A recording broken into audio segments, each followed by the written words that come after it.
दोस्तों, आज हम अली खान महमूदाबाद के उस विवादित फेसबुक पोस्ट की बात करेंगे जिसने देश में हंगामा मचा दिया है। ये मामला सोशल मीडिया से शुरू होकर सुप्रीम कोर्ट तक पहुंच चुका है। 8 मई 2025 को हरियाणा पुलिस ने उन्हें एक पोस्ट के लिए गिरफ्तार किया जिसमें उन्होंने ऑपरेशन सिंदूर पर टिप्पणी की थी। ये मामला सिर्फ एक पोस्ट का नहीं बल्कि राष्ट्रीय गौरव, सांप्रदायिक सौहार्द और जिम्मेदार अभिव्यक्ति की सीमाओं का है। इसके अलावा बात चाहे बीजेपी के मध्य प्रदेश के मंत्री विजय शाह की हो या फिर डिप्टी सीएम जगदीश गेवड़ा की, इन बयानों की वजह से पार्टी को बैकफुट पर ला दिया है। लोग सोशल मीडिया पर सवाल पूछ रहे हैं कि कर्नल सोफिया कुरैशी का अपमान करने वाले बीजेपी मंत्री विजय शाह को अब तक गिरफ्तार क्यों नहीं किया गया। लेकिन कुछ सवाल उठाने वाले प्रोफेसर अली खान महमूदाबाद की गिरफ्तारी क्यों? ऑपरेशन सिंदूर 7 मई 2025 को भारत की एक निर्णायक सैन्य कार्रवाई थी जिसमें पाकिस्तान और पीओके में 9 आतंकी शिविरों को नष्ट किया गया। ये हमला 22 अप्रैल को पहलगाम में 26 मासूम नागरिकों की हत्या का जवाब था। जब देश अपनी सेना के पराक्रम पर गर्व कर रहा था तब अली खान ने अपने फेसबुक पोस्ट में कर्नल सोफिया कुरैशी की प्रशंसा को विडंबनापूर्ण कहकर तंज कसा। सवाल ये है, जब देश एकजुट होकर सेना का हौसला बढ़ा रहा है तब क्या ऐसी टिप्पणी जरूरी थी? क्या ये राष्ट्रीय गौरव को कमजोर करने की कोशिश तो नहीं थी? दोस्तों, 8 मई 2025 को अली खान ने एक फेसबुक पोस्ट डाला जिसमें उन्होंने ऑपरेशन सिंदूर पर टिप्पणी की। अली खान ने अपनी पोस्ट में दक्षिणपंथी टिप्पणीकारों पर निशाना साधते हुए कहा कि वे कर्नल सोफिया कुरैशी की तारीफ को करते हैं लेकिन भीड़ द्वारा लिंचिंग पर संपत्तियों के मनमाने विध्वंस के पीड़ितों के लिए चुप रहते हैं। ये बात सांप्रदायिक तनाव को हवा दे सकती थी। हरियाणा राज्य महिला आयोग ने इसे सांप्रदायिक सौहार्द बिगाड़ने वाला माना। देश में गर्व का माहौल था लेकिन अली खान का पोस्ट वो बन गया आग में घी डालने जैसा। ये टिप्पणी ऐसे समय पर आई जब भारत और पाकिस्तान के बीच तनाव का माहौल था। क्या ये समाज में विभाजन पैदा करने की कोशिश नहीं थी? आयोग ने उनके पोस्ट को महिलाओं के सम्मान के खिलाफ माना और खासकर कर्नल सोफिया कुरैशी और विंग कमांडर व्योमिका सिंह की प्रेस ब्रीफिंग में मौजूदगी को प्रतीकात्मक और पाखंड कहना।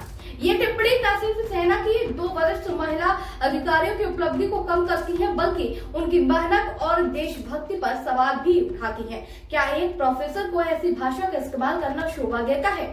हरियाणा राज्य महिला आयोग ने 12 मई को अली खान को नोटिस भेजा और 15 मई को पेश होने को कहा लेकिन वो पेश नहीं हुए। अगर उन्हें लगता था कि उनका पोस्ट गलत नहीं था तो क्यों नहीं वे सामने आए और अपनी बात स्पष्ट की। इसके बाद बीजेपी युवा मोर्चा के योगेश जठेरी और आयोग के अध्यक्ष रेणु भाटिया ने उनके खिलाफ 2 FIR दर्ज करवाई जिसमें गंभीर आरोप लगे देश की संप्रभुता को खतरा और सांप्रदायिक नफरत फैलाना जैसे धार्मिक भावनाओं को ठेस पहुंचाना आरोप लगे। अगर वे निर्दोष थे तो कानूनी प्रक्रिया का सामना करने से क्यों कतराए? दोस्तों, भारत और पाकिस्तान के बीच तनाव का समय था। ऑपरेशन सिंदूर जैसे अभियान ने देश में गर्व और एकता की भावना जगाई थी। ऐसे में अली खान का पोस्ट जो सेना की प्रशंसा के साथ साथ दक्षिणपंथी टिप्पणीकारों पर तंज और सांप्रदायिक मुद्दों को उठाता था, गलत समय पर गलत बात थी। क्या एक इतिहासकार और प्रोफेसर को ये नहीं समझना चाहिए कि ऐसी टिप्पणियां गलत संदेश दे सकती है? एक्स यूजर्स ने पाकिस्तानी कथन को बढ़ावा देने वाला बताया। उन्होंने कहा, क्या ये देश के खिलाफ एक गलत नैरेटिव बनाने की कोशिश नहीं थी? मध्य प्रदेश के बीजेपी मंत्री विजय शाह ने कर्नल सोफिया कुरैशी के खिलाफ आपत्तिजनक टिप्पणी की। उन्हें आतंकियों की बहन जैसा कुछ कहा। इसके अलावा इस बयान की व्यापक रूप से निंदा भी हुई क्योंकि ये एक सजाए गए सैन्य अधिकारी का अपमान था। सोशल मीडिया पर लोग सवाल उठा रहे हैं कि शाह के खिलाफ कोई तत्काल गिरफ्तारी आखिर क्यों नहीं हुई जबकि अली खान को तुरंत हिरासत में ले लिया गया। दोस्तों, हाल ही में सुप्रीम कोर्ट के आदेश पर मध्य प्रदेश पुलिस ने शाह की टिप्पणी की जांच के लिए एक 3 सदस्यीय SIT गठित की लेकिन उनकी गिरफ्तारी अभी नहीं हुई है जबकि अली खान की हो चुकी है। अली खान ने यहाँ स्पष्टीकरण दिया। उन्होंने कहा कि उनके पोस्ट को गलत समझा गया और वो सेना की तारीफ कर रहे थे। उन्होंने शांति की वकालत की और महिला अधिकारियों की मौजूदगी को धर्मनिरपेक्षता का प्रतीक बताया। लेकिन सवाल ये है, अगर उनकी मंशा इतनी साफ थी तो पोस्ट में तंज और सांप्रदायिक मुद्दों को उठाने की आखिर क्या जरूरत थी? क्या वे सीधे सीधे सेना की तारीफ नहीं कर सकते थे? उनके तर्क सेंसरशिप और उत्पीड़न की बात करते हैं लेकिन जब देश संवेदनशील दौर से गुजर रहा हो तो क्या ऐसे प्रोफेसर को अपनी अभिव्यक्ति की जिम्मेदारी नहीं लेनी चाहिए?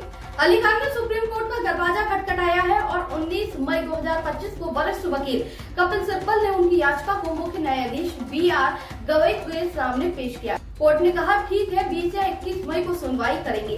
अब सबकी नजर आज सुप्रीम कोर्ट के फैसले पर टिकी हुई है कि सुप्रीम कोर्ट आखिर क्या फैसला सुनाएगा।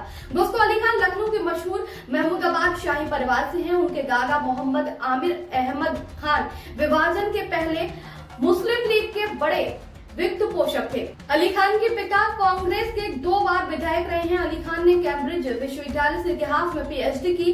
दमिश्क विश्वविद्यालय में अरबी पढ़ी। वो लेखक, कवि और इतिहासकार हैं और 2018 और 2022 तक के समाजवादी पार्टी के राष्ट्रीय प्रवक्ता भी रहे हैं। यानी एक शख्स जिसका बौद्धिक और राजनीतिक रसूख किसी से छिपा नहीं।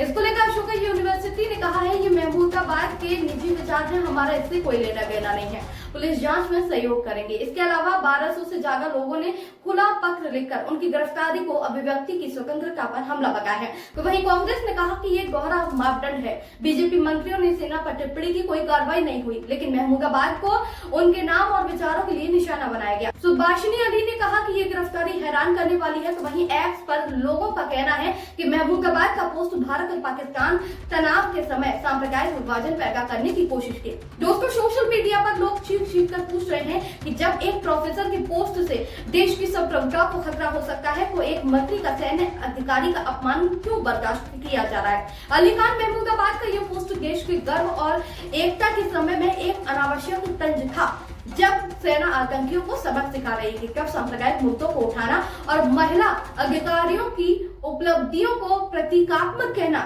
न सिर्फ गैर जिम्मेदाराना था बल्कि देश की भावनाओं के साथ भी खिलवाड़ था।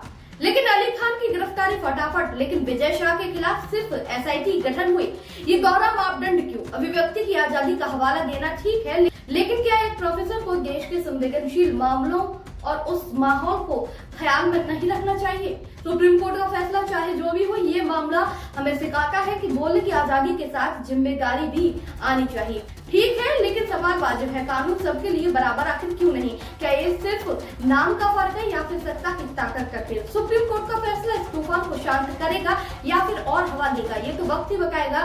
लेकिन आप इस पर क्या सोचते हैं, कमेंट करके जरूर बताइएगा। क्या अली खान की टिप्पणी देश के खिलाफ थी या सिर्फ एक गलतफहमी है? आपकी राय कमेंट में बताइएगा।